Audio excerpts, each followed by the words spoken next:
Hello and welcome to another edition of Buckeye Banter, part of the Buckeye Huddle podcast network. And on Buckeye Banter, we tell the stories of people who played for or worked around Ohio State athletics. And I'm very pleased today to join Donnie Nickey, 2002 national champion, a longtime starter for the Buckeyes. Donnie, thanks for joining me. Yeah, thanks for having me on. Well, hey, let's start at the beginning, man. You were born April 25th, 1980, and you grew up in Plain City, Ohio. Tell me a little bit about growing up. Man, it was I was born in Akron originally, and then we moved down to Plain City when I was 8 years old, and it was a small school. Jonathan Alder had a great childhood, great friends. It was a rural community. Um, Grew up in the neighborhoods, riding bikes, playing football in our backyard, front yard, baseball in the front yard. Always outside. Man, had a great time. Well, Um, Jonathan Alder, as you mentioned, not a very big community. Dublin and Hilliard are kind of right there. So those were bigger mm, schools and those school districts. Um, what was playing there kind of, especially the goal, I assume, was to play at a place like Ohio State. What was that like for you as you kind of went through high school and tried to get recruited? Man, it was amazing. Like to start to get recruited. So I didn't get recruited until I was a junior in high school, which is really late by today's standards. Hmm. I went to Ohio State's football camp and ran a good 40. Got some offers from MAC schools, and Ohio State started to recruit me. So I'd go to games on recruiting visits, and started that recruiting process. But they didn't offer me until um, really late. It was almost January of my senior year that they offered me, and I was reluctant at first. I committed originally to Ohio University to play football and baseball. Ohio State had some things fall through, commitment fall through, and man, they offered me a scholarship. I went on a visit, and man, I fell in love, and it's where I always wanted to go. It was my dream come true, and to get a full ride to go there made a lot of sense. Do you remember the coach who really recruited you the most? Bill Conley my recruiting, Yeah. the guy that recruited me. Okay. And so you just, this is back when signing day was in February only. And Mm, so you're talking just a few weeks before signing day, you get the offer and you yeah, weigh your decision. I bet that was a tough phone call down to Ohio University though. it was, but they understood Yeah. completely. Oh And yeah. yeah, man, everybody was really gracious about it, and um, man, I'm glad it turned out the way it turned out. Well, when you think about coming from a smaller school, and I remember I've got a buddy who played at Bexley, and so even back in those days, you were in the same league as Bexley, I believe, and at least in the mid '90s, Jonathan Alder was. Yeah, You're coming BAC. from, yeah, you're coming from a smaller school, and Tom Moore from Buckeye Huddle here, he actually made me think about this as well. I wondered if you could give some thoughts on kind of as you enter Ohio State. It's a little similar to Tavian St. Clair at Bellefontaine, and he's coming in. He played in Division III in high school, and so he's going to come in, and all of a sudden, man, you're up there with guys that have played much bigger schools in high school. What do you think the transition is going to be like for him, and how do you think it compares to what you dealt with? And so the transition for me, the biggest thing was the conditioning, and getting used to that workload. So um in my after my senior year of high school, I started in the summer of my senior year. I started to go to Ohio State to work out, and man, I threw up every day for 2 weeks. Getting used to the conditioning and the amount, just the volume of running that we did. Hmm.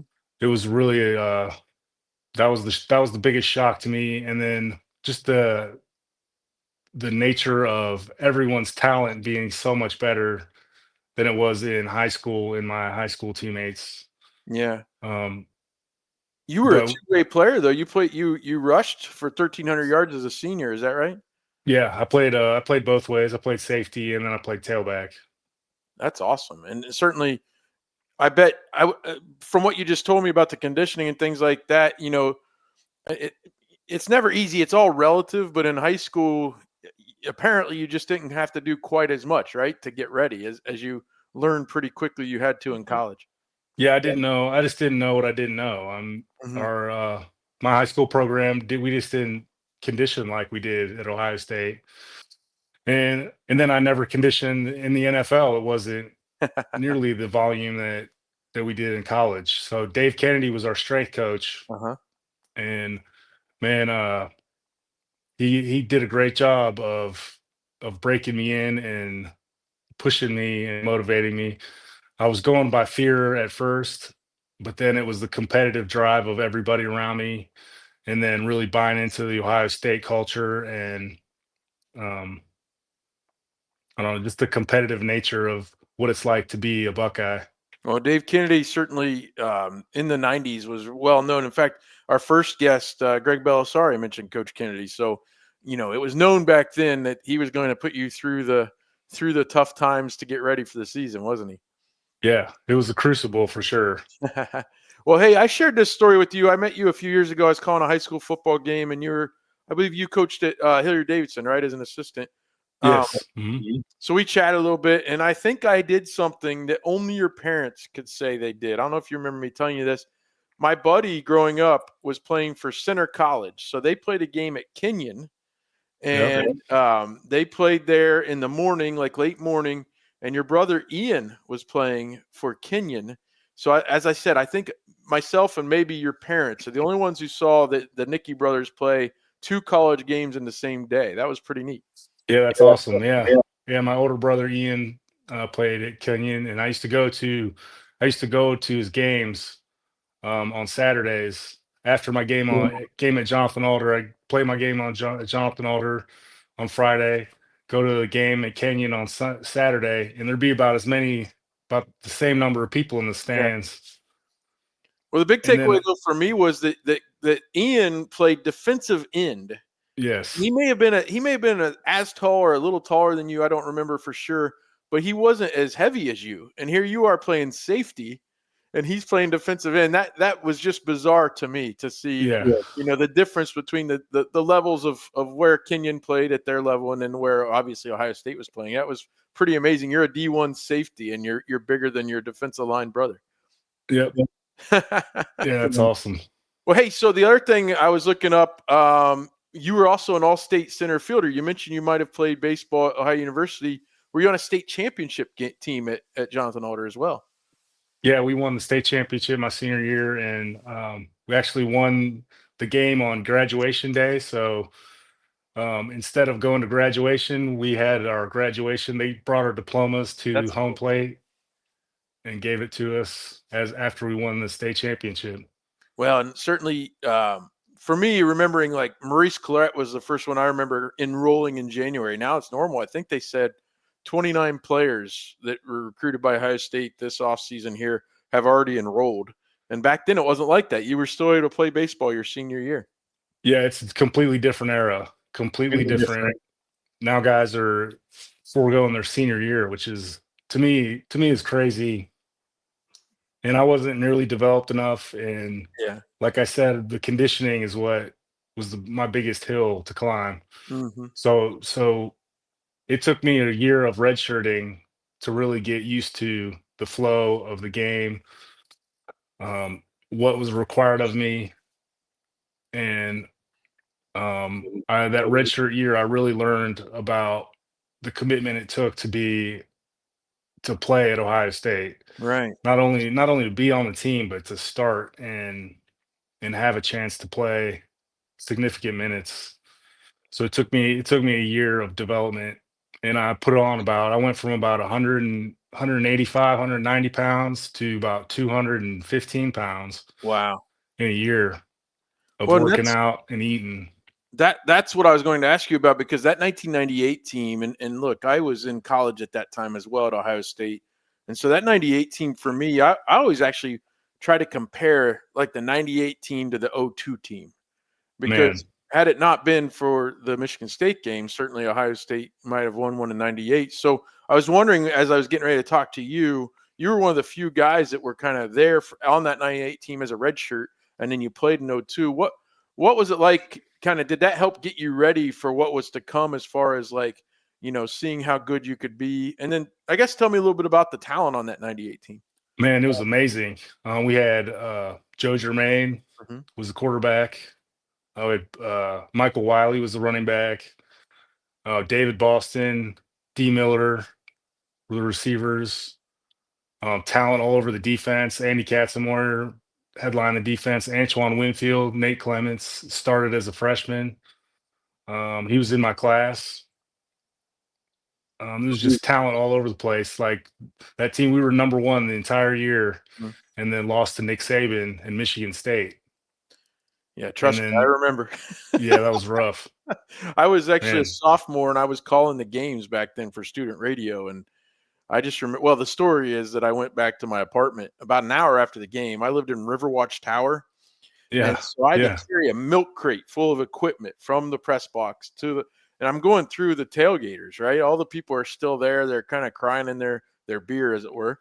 And I get into my apartment, and my buddies had left the stadium when it was 20-3. You were ahead 20-3, and they had left, and they thought we won the game. They hadn't turned on a TV, and I was so angry with them.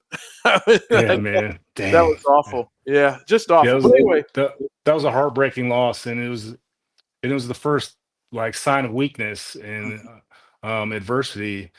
But we went on to the Fiesta Bowl yeah, and smoked Texas A&M. right. Yeah, yeah. That actually was the Sugar Bowl, right down in New Orleans. Sugar Bowl, yeah, that's what I meant. Um, Yeah, yeah, yeah. So I mean, you redshirt that year. 99 though, you start 10 games as a redshirt freshman. You were named to the Sporting News second team all freshman team. Um, and both those first 2 years you were scholar athlete. That's a feather in your cap as well. yeah, yeah. I That's mean, grades were a big thing. My dad um, always made me work hard on my grades too, and man, an adjustment. So from going to starting, my very first game that I played was against Miami of Florida Mhm. in 1999, and it was in New York at the Meadowlands That's right. for the kickoff classic. And I just remember, man, everybody's fast. Like everybody's so fast, and that game was like a blur. We ended up losing that game. That season was a struggle. There was a learning curve for sure. So we had new quarterback Steve, my Belisari, my classmate, was the starting quarterback. So he had a pretty successful freshman season as a special teamer, Mhm. and then got some reps at quarterback. And he was kind of the leader of our class. So I really looked up to him, and I respected everything he did. He got the nod to start, um, and I got thrown in there to start the season. And man, I'm not gonna lie, I was pretty nervous, but man, getting that first game under my belt was an experience. I've got flashbacks of it. Um, Yeah, no big covering deal. both. You just had to go against Santana Moss and Reggie Wayne. That's whatever. Yeah, yeah, Santana Moss. Yeah, Yeah, yeah, that was that was something else. that's a good way to break in. Yeah. Well, that one didn't go the Buckeyes' way. In fact, I was at the game too. We called that game, and then I had to drive back. I came all the way back to Ohio State that night. But the UCLA game, that's long remembered as Steve Belisari's breakout game. But you also kind of came to the mind of Ohio State fans for the first time. You intercepted a pass in that game. That was something else. That was an electric night and a win over UCLA. And actually, what was it? Matt Stanley, I think, was a Bexley grad. He scored a Yeah, touchdown for UCLA in that game. he did. He did. Yeah, Yeah, so it was guys cool. they played against, right? Yeah, I played against him in high school too, so it was cool to see another local guy have success in that game, even though it was against Yeah, us. But yeah. Well, but it's yeah, I pretty got cool a to I think got an about. interception. Yeah. I Drew Bennett was a part of that game too. I played with him for the Tennessee Titans as well. Oh, okay. Yeah, I mean, to think about two, smaller school Ohio kids being on that big stage, that was interesting to see between you and Stanley. You also had a game that year where you had 14 tackles against Wisconsin. That was a huge Yeah, for you. that was a rough game. That Yeah. was a man, it was rough. That was Ron Dane. Ron Dane. Yep. Yeah, 14 tackles. It's never good when a safety has 14 tackles. That's right. It's nice on the stat sheet for you, but you don't want a 240-pound running back to be running downhill right at you every Yeah, man, that time he was a gets. rough day. Man, it was I was sore after that game for sure. Tackling that, man, he's like trying to tackle a tree stump. Yeah. Well, hey, let me ask you this. I was actually looking back at the media guides and the 2000 media guide. So reflecting on the first couple of seasons, you were there in '98 and '99. It said you actually played some scout team receiver when you were a true freshman. Is that true? Is that right? You played Yeah, some but scout? I played offense too. That Played kind of scout shows team receiver. kind of their faith in knowing how what an athlete you were too, right? You were able to kind of replicate what those guys were doing. Yeah. And yeah, Coach Tenuta and uh, the offensive staff too. I mean, our whole coaching staff, John Cooper's coaching staff, really showed a lot of faith in me and trust in me to do different things. Hmm. And man, it took time, and I had a really good spring uh, after I redshirted my freshman year. I had a really good spring, and man, I put like it was me and Percy King were kind of Yeah. fighting for that starting job. And then Mike Doss came in as a freshman and kind of pushed me to get better.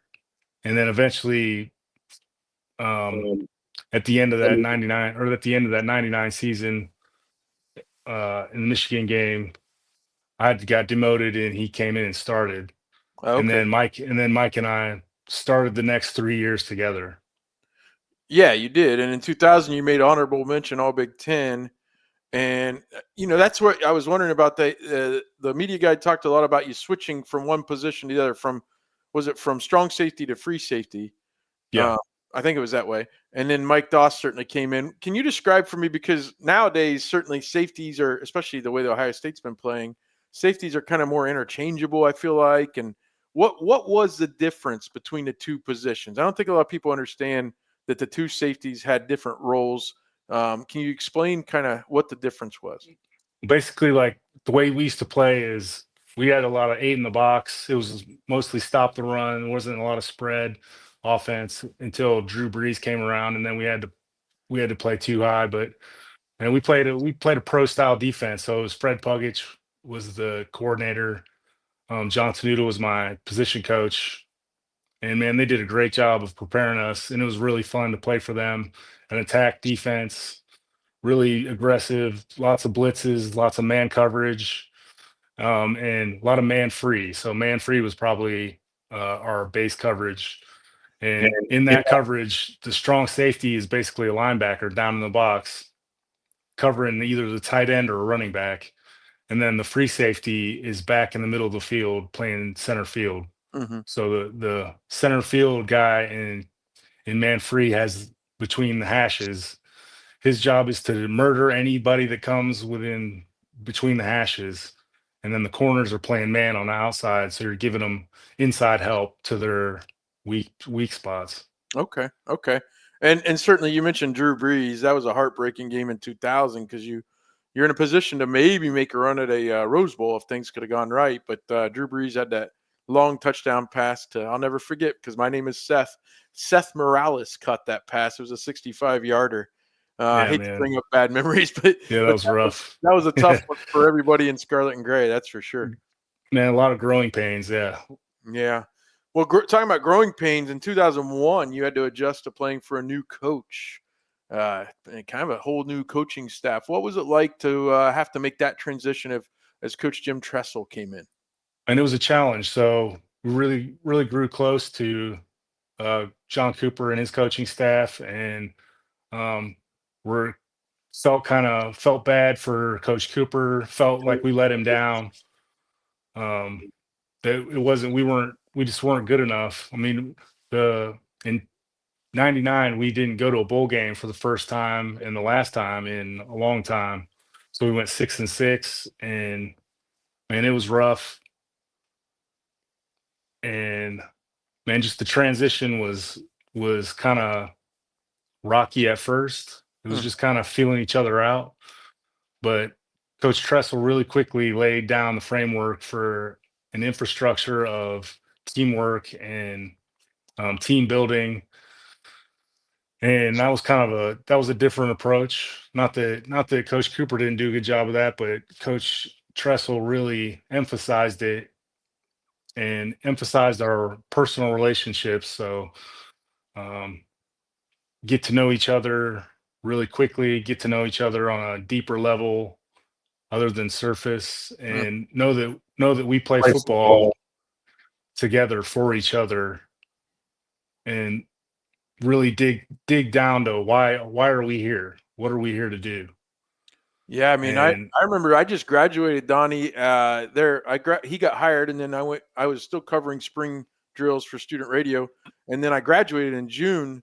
And I remember my brother-in-law worked for WCBE radio here in town, and he had gone to a press conference, and it was revealed that they were going to have you sing Carmen, Ohio, after the games, and you'd never done that before. And my brother-in-law, like, he put me on the spot. He's like, "Well, do you know how you know the lyrics to Carmen, Ohio?" And here I just graduated from there, and I don't know them. Like, we didn't, yeah, it wasn't a part of anything back then. And now you can't help but go to a game and know, hey, I'm an alum. I'm going to sing Carmen, Ohio after the game. I mean, that was just one example, but he really did focus on the team. And I mean, what did you think? Do you remember? Oh, I got to memorize these lyrics. What are we talking about here? Like, what was it kind of like annoying at times, or was it like, no, we're all bought in? yeah, there were a lot of things in my immaturity that I was bothered by.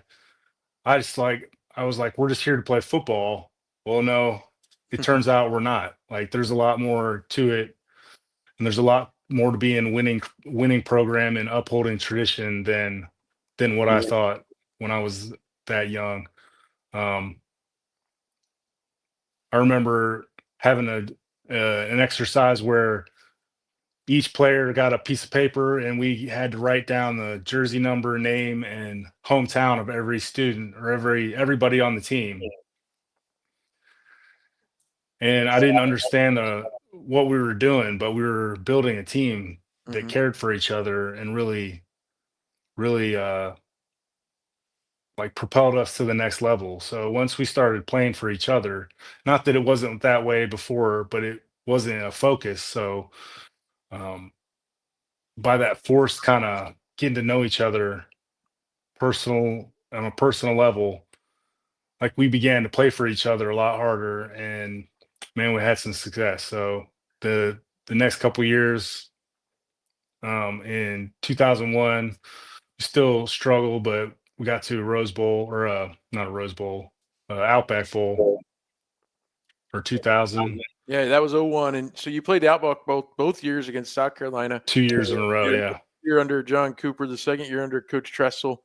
You almost won the second one. You had a furious comeback, and everything was looking good, but it didn't go the way you'd like. And but you're right, the seeds were planted by that point of being more together. And I guess there's no well, you can do things a certain way and still win, right? But Coach Trestle kind of probably, it felt like, formed that bond, and that takes us to 2002, because in '02 we talked about the loss in '98 against Michigan State, a very talented Ohio State team.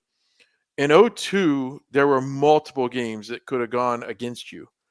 There's no science that proves because you're more of a team is why you won all those close games, right? But at the same time, just amazing the number of times you guys got out of kind of danger and was able to pull off these wins. yeah. Each game that we won that was close, we got a little more faith and Mhm. believed in each other a little bit more, believed in ourselves a little bit more, and knew that if as long as it was close, we had a chance. And that belief and that faith in each other, in God, in a higher power, and knowing that everything's going to be taken care of the way it's supposed to, as long as I do and give my best effort, so we can control our effort and our attitude. And by having a positive attitude and encouraging each other and then giving our full effort every play, magic happened. It sure did. I mean, you think of the Cincinnati game, the Illinois game, the Purdue game. You've got Holy Buckeye. I mean, as fans, we're just especially at my age, I'd never seen an Ohio State team win a national championship yet, and so B, I never knew for sure in each game. Oh my goodness, how are they going to pull this out? What was it like as a group of players to be in so many close games? I mean, did you gain confidence that you were going to find a way?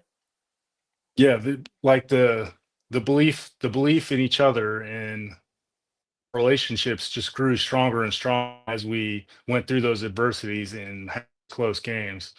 I don't think um, we become the team we are if we don't have those small margins of victory in those close games. Well, you had such a good defensive backfield. The way it ended up happening with Chris Gamble playing both ways, you've got 4 NFL players: Chris Gamble, Dustin Fox, yourself, and Mike Doss. Take me through a little bit about that group, especially as Chris kind of worked his way into that lineup. And I remember, what's his first name? McNutt ended up getting hurt, right? And so, Richard, yeah. yeah, Richard McNutt. And then Gamble just all of a sudden starts playing both ways. And we're like, whoa, what's happening here? Yeah, man, it was a surprise to me, but man, we saw it in practice. Like Yeah. like Chris could play. C. Grant had played Hmm. corner the year before,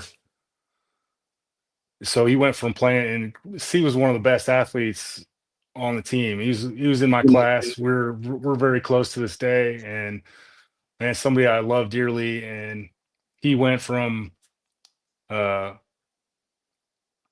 being a safety with me to playing corner Yeah. and then playing linebacker. Unbelievable. Yeah. And how talented he was and how fast he was. Man, he could throw the ball like 60 yards. I mean, like he was a quarterback in high school. He's just a great athlete all around. And but we had talent like that all over the field. And so C moved to linebacker. Um, yeah, I played with at first the first corners I played with were Antoine Winfield and Yeah. or Ahmed Plummer, Uh-huh. and then Nate Clements. Yeah. Got to play with him, and then Dustin, Richard McNutt,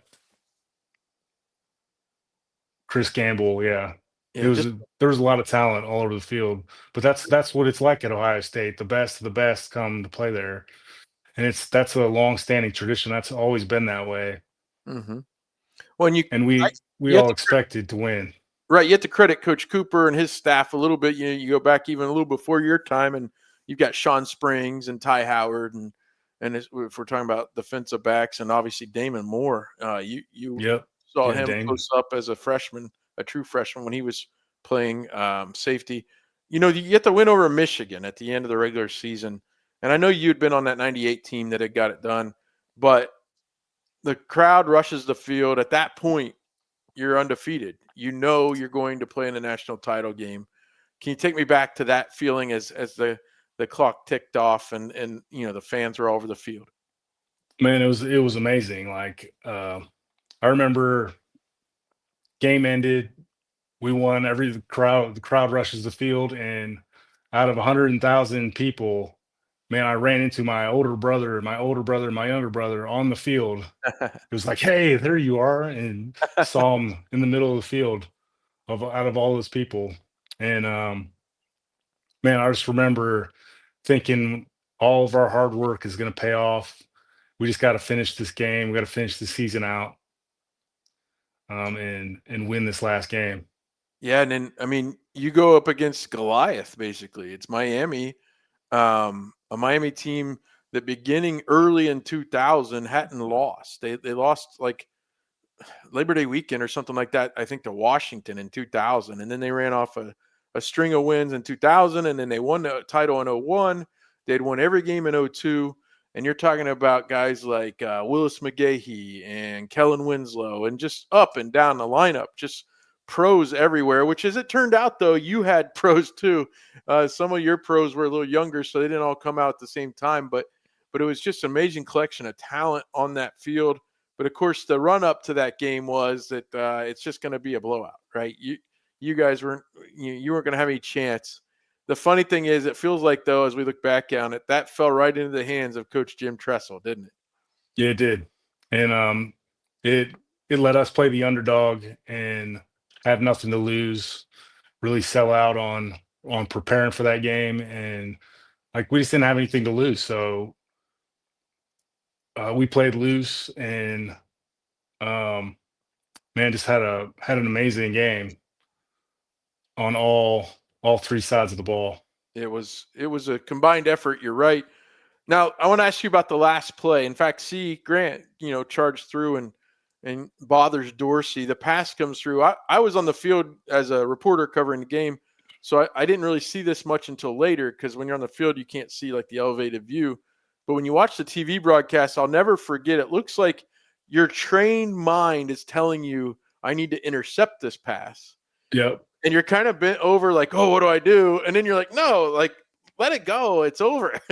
Yep. What was it like as a player? And then was that kind of what was going through your mind real quick to think, oh, it's great if I could pick this pass off, but no, it doesn't matter. I should have caught it. I dropped it. Like that's why I played. That's why I went from scout team receiver to playing defense. Yeah. And um yeah, I just dropped the ball. But I remember looking at it like, do I bat it down or what do I do? And I just got caught in between. Yeah. But that last pass, man, I couldn't believe that he threw it that poorly.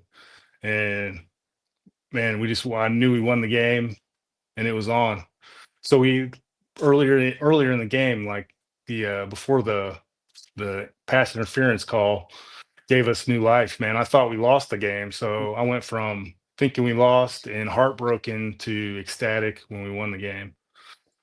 There was a play at one point when I think it was Roscoe Parrish for Miami caught a pass, and that was when they were kind of trying to come back. And the comedian Richard Lewis was right beside me. And he was like, he turned around, he had his hands on his face, and he turned away and because he thought, oh, it's over. And I think Parrish had actually fumbled the ball, and you guys recovered, and it was like, no, no. I was like, hey, hey, hey, it's we got the ball back, we're okay, and you're right. The pass interference call that's very infamous if you're down in South Florida, right? They still would argue about that, but I remember there was a guy named Jeff Rapp who I think at the time was working for Buckeye Sports Bulletin, and it was just chaos because like he actually got on the field and was like, "No, throw it. That's a flag," and I grabbed him and pulled him back, and I'm like, "No, no, no." They did throw the flag. It was pass interference. We're good to go. But that's just the way that season was. You just had these tightrope moments throughout the entire season. You go 14-0. Yeah, it was wild, man. Like just close games, things happening, adversity flying. But man, we believed in each other and at all costs be relentless and give our best effort. And man, I think we did that every game. Played for each other. Yeah, the camaraderie and to think that like Maurice Claret certainly scored key touchdowns in that game, but Craig Krenzel led the team in rushing in the game, and Yeah. just to think of all the plays you guys made up and down the lineup, and for a huge multiple generations of Ohio State fans, it had been 34 years since the 1968 team, right? And I think the school kind of was awarded a title in 70, but the 68 team was known as the last national championship at that point.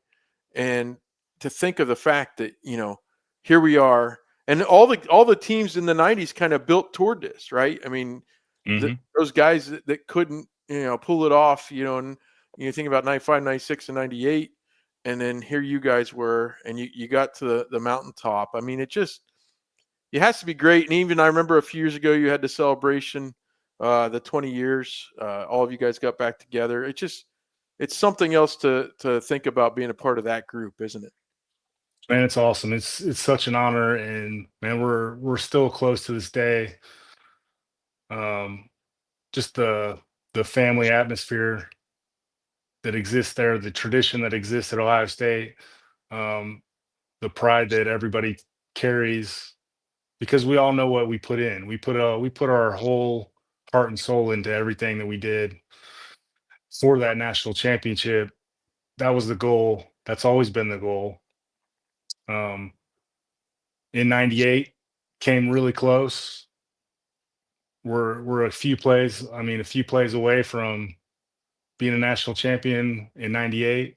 So I saw what it was like, and then always wanted to, and then climbing the ladder to get back there and get back to that level of play, and to be uh to be a national champion was a great day in my life. It's amazing. I know if you could tell me a little bit about, seeing this year's team get it done this past year, um, as a fellow national champion, what goes through your mind when you see these guys get to celebrate and hold the trophy at the end? Man, just pride and gratitude. Really grateful to be a part of this family and to be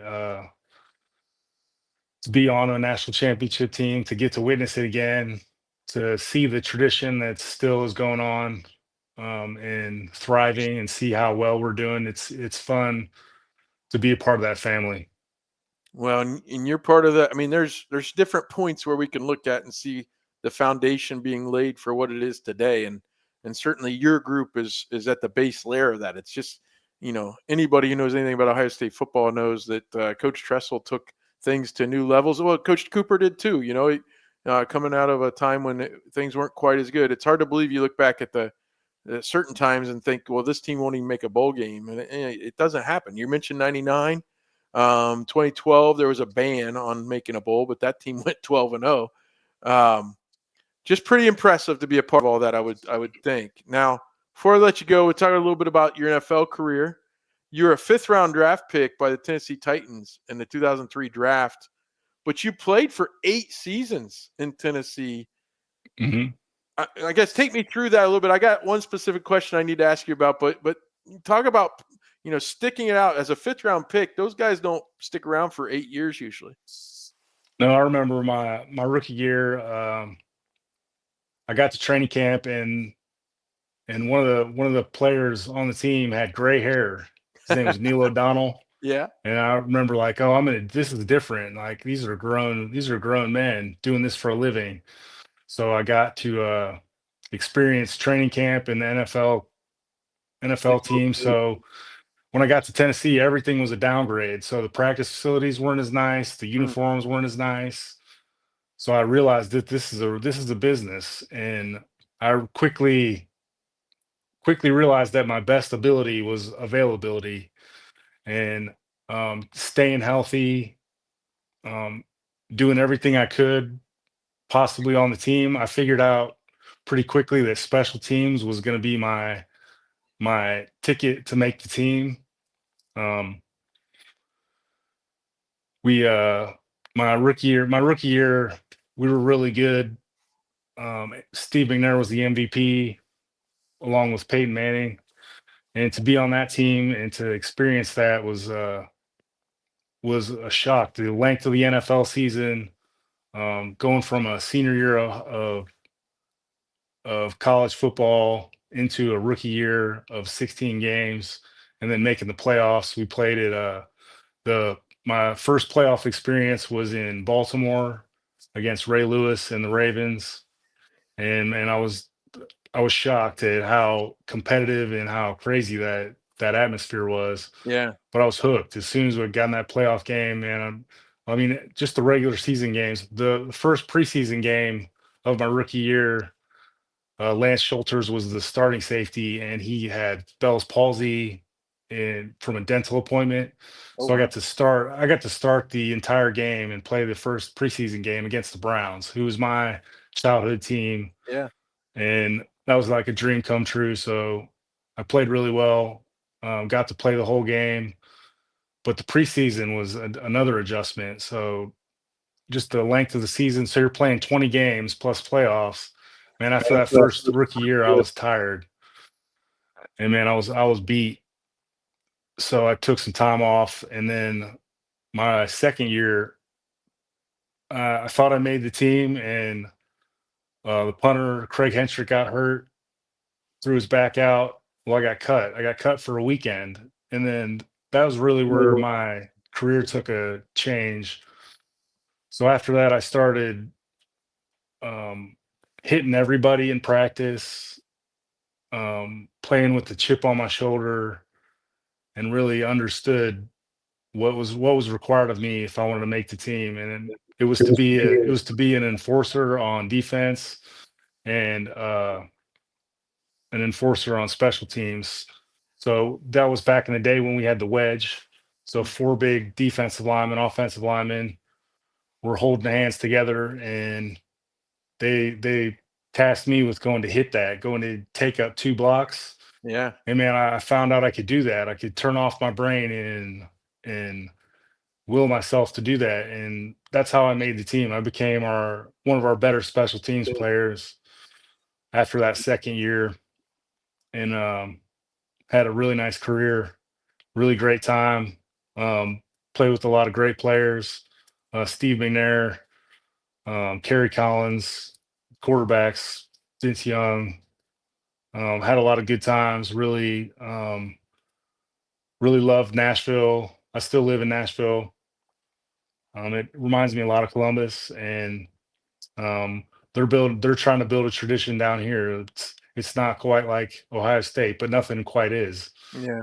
Um, so to see that and to go through the ups and downs of the NFL life, um, really has been insightful and impactful on my life. It's really changed who I am. Well, you were your rookie year. You actually Eddie George was still on the team. So if you're like me and we're about the same Yep. age, you grew up just no Eddie Yeah. George was it, man. So Starstruck. now you're on the Starstruck. same team. Yeah. Yeah. I got to play a year with Eddie. Man, I love Eddie. He was really good to me. Um, and then to see him have success and still be around and coach TSU is pretty cool too.